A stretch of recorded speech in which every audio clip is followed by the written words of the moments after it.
with Ukrainian President Volodymyr Zelenskyy, President Donald Trump of the United States, and the Vice President J.D. Vance, calling it combative, a fight, berating the Ukrainian president in front of the cameras. Stunning. The CBC's Richard Madden is live in Washington with the story. And Richard, I don't think I've ever seen anything like that. Tell us what happened. Yeah, unprecedented, stunning, pick the adjective. And I don't know if you could see it in that shot there, but Secretary of State Marco Rubio just had this blank look on his face as this spectacle continued inside the Oval Office. Rubio, of course, had long been an ally of Ukraine. And so I would just be so curious what was going through his mind as he saw that stunning scene unfold. And we heard a lot of these accusations by the president and vice president. And clearly it was off to a rocky start right when President Zelenskyy pulled up in front of the West Wing earlier today when he was wearing his outfit there, and Trump mocked him for what he was wearing. It went on for Trump to really throw shots at Zelenskyy, interrupting him when he was trying to speak, saying, "You should be thankful." He was accused of being on a propaganda tour, throwing disrespect to the president. "Why haven't you thanked the Americans? You should be thanking the president to end this conflict." And then Trump started bringing up that critical minerals deal that apparently he was going to sign. I don't know if that's going to happen now, based on what we saw just moments ago inside the Oval Office, with Trump saying, "You're in no position to dictate what we're going to feel. You should be more thankful." We heard Trump say repeatedly, "You've got no cards. We're out if you don't sign this deal." I also thought it was interesting when Vice President J.D. Vance brought up domestic politics. As you can recall, Zelenskyy visited this munitions factory in the key swing state of Pennsylvania during the election campaign. And Zelenskyy was accused of campaigning for the Democrats when he was apparently just there to thank the Americans for their support. But Zelenskyy really becoming the target here. Again, we heard Trump say, "Sign that deal, you'll be in a much better position. You're not thankful at all." But I will tell you this. What we saw might be alarming to many. But I suspect the MAGA base will be cheering this on, with clips of this confrontation spreading like wildfire on social media, because the MAGA crowd views Zelenskyy as a grifter. They falsely accuse him of profiting off U.S. assistance. So to see this confrontation between Vance and Trump, I suspect they'll be cheering it on. Trump really summed it up at the very end when he said, "That's enough. This is going to make great television." But take a listen to some more of what Trump had to say when he confronted Zelenskyy. Watch this. The problem is, I've empowered you to be a tough guy. And I don't think you'd be a tough guy without the United States. And your people are very brave.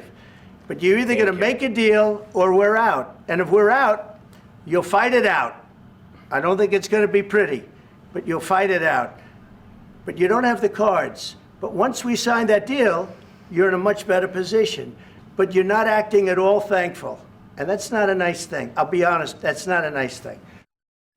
So let's talk about that deal, Andrew, because that's the whole point behind Zelenskyy's visit here.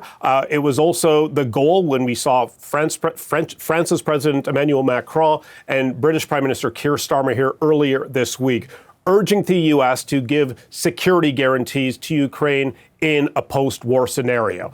Zelenskyy is here to sign this so-called critical minerals deal. And that is, of course, in question now based on what we saw. But under this deal, the U.S. would guarantee security to Ukraine in exchange to get access to Ukraine's critical minerals. There's also an asterisk to just how many critical minerals Ukraine has in mines and in the ground in that country.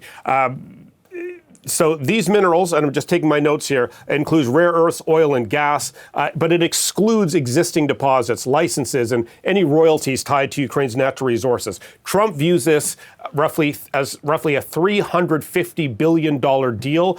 He believes that's a repayment for U.S. assistance for the years that the U.S. has provided aid to Ukraine. We heard Trump say, accusing Zelenskyy that he is gambling with the lives of millions. You're gambling with world World War III, Trump said.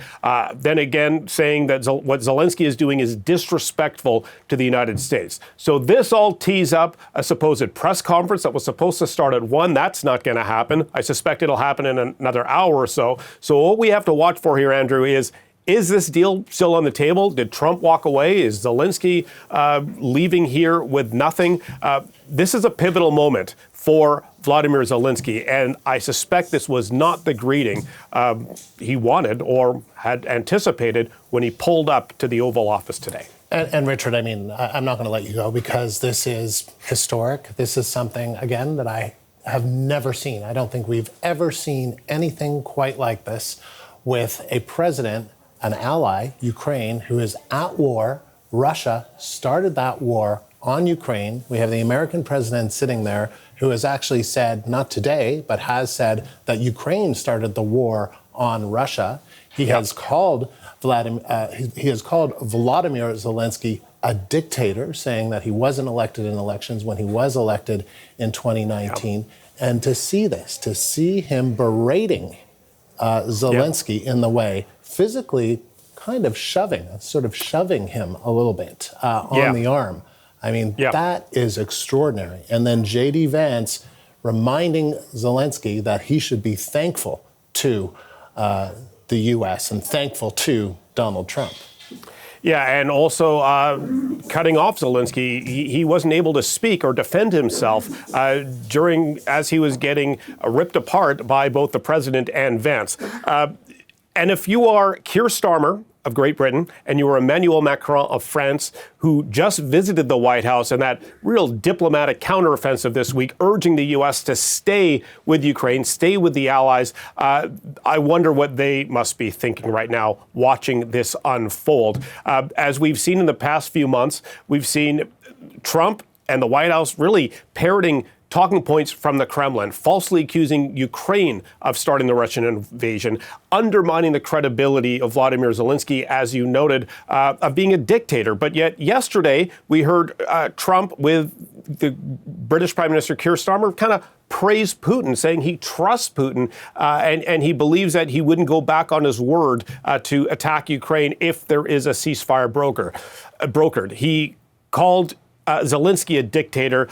He hasn't said that about Vladimir Putin. So what the U.S. is doing is upending decades of foreign policy, appears to be pulling away from traditional allies in Europe and pulling Vladimir Putin in from global isolation. So this is just a complete upside down situation from what we've experienced in the past decades of the U.S. leading foreign policy, standing with allies, standing with democracies. But instead, we are seeing the president rip into Volodymyr Zelenskyy. And as I noted earlier, these confrontations, I suspect, will be edited, posted on social media. The MAGA crowd will be cheering this on, but Western allies rightly would be alarmed by this. And, he also said that he is for both Ukraine and Russia. And in turn, when he was berating Zelenskyy, saying that you're not thankful, have you said thankful? Volodymyr Zelenskyy has been to the United States, has spoken to American presidents, has spoken to Congress, and has reiterated and said thank you many, many times. So to say that he hasn't expressed gratitude is incorrect. He has expressed gratitude. He has many times. Perhaps what this Trump administration is concerned about, he didn't specifically say it the second he walked in or at any time between his conversation with Trump and Vance. But we also saw that he didn't get a chance to really speak because he kept getting cut off by the president and the vice president. We heard Vance and Trump rip into him, Trump saying your country's in big trouble. You either take this deal or we walk away. And Zelenskyy tried to interject, correct the president, but clearly this administration was having none of it. So I guess, Richard, what could this mean? I mean, to see this unfold before the cameras, and we heard Donald Trump. We know he likes the camera, but Ukraine is a country at war, a war that Russia started. I mean, and it does not seem to be ending anytime soon. The question is, now that this is out there and we see a president seemingly taking no side, maybe taking Russia's side. What could this mean for the future of Ukraine and the future of this terrible war that Russia started? Well, this is it. This is this pivotal moment for Zelenskyy and for this conflict between Ukraine and Russia that's now entering year 4. This whole critical minerals deal was the goal for Zelenskyy to get security guarantees by the U.S. in exchange for his critical minerals. We've been discussing that. But based on what we saw here, I don't know if Trump is going to walk away from this or not. And if the U.S. walks away from it, that would signal that Ukraine is on its own. Europe will have to do all the heavy lifting, and the fate of Ukraine becomes more uncertain by the day. So this next hour or two before this press conference is really going to be something to watch. It will be historic because if Trump and the U.S. walks away from it, it signals that the U.S. is walking away from its Western allies, the U.K., Britain in particular, and of course walking away from Ukraine, a democracy in Europe that for decades the U.S. was a strong ally of that country. So we have to see what's going to happen in the next hour, but based on what we saw earlier, Andrew, I don't know what the odds would be. Is the U.S. going to walk away? And sorry to interrupt, Richard, but I just want to let our viewers know what they're looking at right now. It looks as though President Zelenskyy is leaving the Oval Office. So any moment now, so we are going to keep our camera on that shot. Richard, because this day has, as you have said, not gone as expected, and I'm just going to interrupt you. If we do, in fact, see President Zelenskyy come out so that we can just kind of, absorb that moment. But that is what we're expecting to happen. Let's just watch. Okay. It is going to happen any moment, though, we expect. So that completely went off the rails. There's no doubt about it. I want to read you, unless you have it, and I appreciate my colleague in Ottawa, David Cochran. Do you have it? The president. I do. Okay, go ahead. Yep. Do you want to read that? Sure, just a post from President Donald Trump. We had a very meaningful meeting in the White House today. Much was learned that could never be understood without conversation under such fire and pressure. It's amazing what comes out through emotion, and I have determined that President Zelenskyy is not ready for peace if America is involved, because he feels our involvement gives him a big advantage in negotiations. I don't want advantage, I want peace. Trump goes on to say he, meaning Zelenskyy, disrespected the United States of America in its cherished Oval Office. He can come back when he is ready for peace. So, bottom line here, Andrew, it looks like Zelenskyy is persona non grata right now at the White House. It appears that he is leaving. This critical minerals deal that the UK and France and Western allies had urged the president to pursue and sign is dead. And Zelenskyy is leaving. This war continues. I don't know, Richard. I'm trying to understand what Donald Trump means in that post. What do you think he's trying to say here? I mean, I'm reading it. I know we're reading it. We just got it. So he's basically saying that Zelenskyy is the problem. Zelensky's not interested in peace, and he's not welcome back here to the White House until he shows that peace is his priority, which Donald Trump is saying is his priority? I suspect, well, in this post, the way I read this is that Trump is blaming this on Zelenskyy, saying that he's not ready for this deal that Trump had been parroting earlier in the week.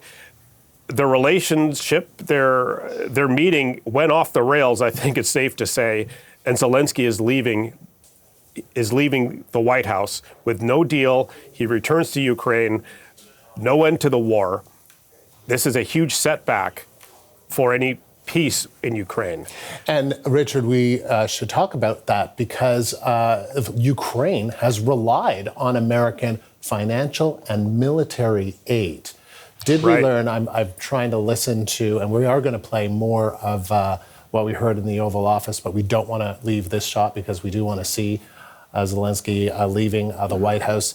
Before we get to that and what this could mean for the future, let's talk a little bit about what happened in that meeting in terms of what Zelenskyy, because Zelenskyy kind of pushed back on Trump as well. Well, I think he tried to push back on Trump, but between Trump and Vice President Vance, he was cut off multiple times. The other thing we have to ask here, Andrew, is that if Zelenskyy through Ukraine, if Ukraine is willing to make concessions, and part of it is the critical minerals, it's unclear what concessions Russia has been asked to surrender or give up. The pressure seems to be being put on Zelenskyy to cut a deal. We are unclear what the pressure is on Russia to stop its end of the invasion.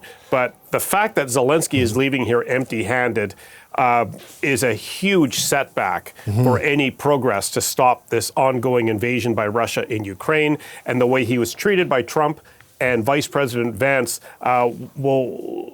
is absolutely stunning. But if you're in the MAGA camp, you are cheering this on, I suspect. So, yeah, I mean, that's important because there was supposed to be, and we're going to see Zelenskyy leaving the White House any moment now, there was supposed to be, this was, you know, just for our viewers, maybe take us through what this is that we saw. What this usually is when they're sitting in the Oval Office, a few nice words here and there, then they walk us through, then they go to a meeting, and then there's a news conference, and then some signing of a deal. That's what was supposed to happen, right? Absolutely. So, you know, we saw this same shot on Monday with French President Emmanuel Macron greeted by President Trump. The shot you're seeing right now with the American flag in the middle, behind that is the West Wing. You walk through those doors, that'll eventually take you to the Oval Office. So usually the president comes out of the West Wing. There's a Marine standing by. You can kind of see the edge of his hat there. That means the president is inside the Oval Office. Typically, the president comes out, greets the motorcade, greets the president, as he did with Keir Starmer of Great Britain, as he did with Emmanuel Macron. But with Zelenskyy, Trump looked at him, pointed at what he was wearing, kind of mocked the fact that Zelenskyy was dressed in his wartime attire as opposed to wearing a suit. And that was a signal, perhaps, that things were off to a rocky start. Then they ushered into the Oval Office. They had their chat. We've now seen through the video that's been played just how that completely went off the rails. The plan after their meeting at the Oval Office were for the two sides to sit down, negotiate the deal, and that would be followed up by a press conference that was supposed to take place this afternoon. But clearly, based on what happened, how that Oval Office meeting went off the rails, and the president's post on his social media website, that press conference is not happening. We are waiting for Volodymyr Zelenskyy to leave, get into his SUV, and return home empty-handed. An absolutely historic but completely stunning moment inside the Oval Office.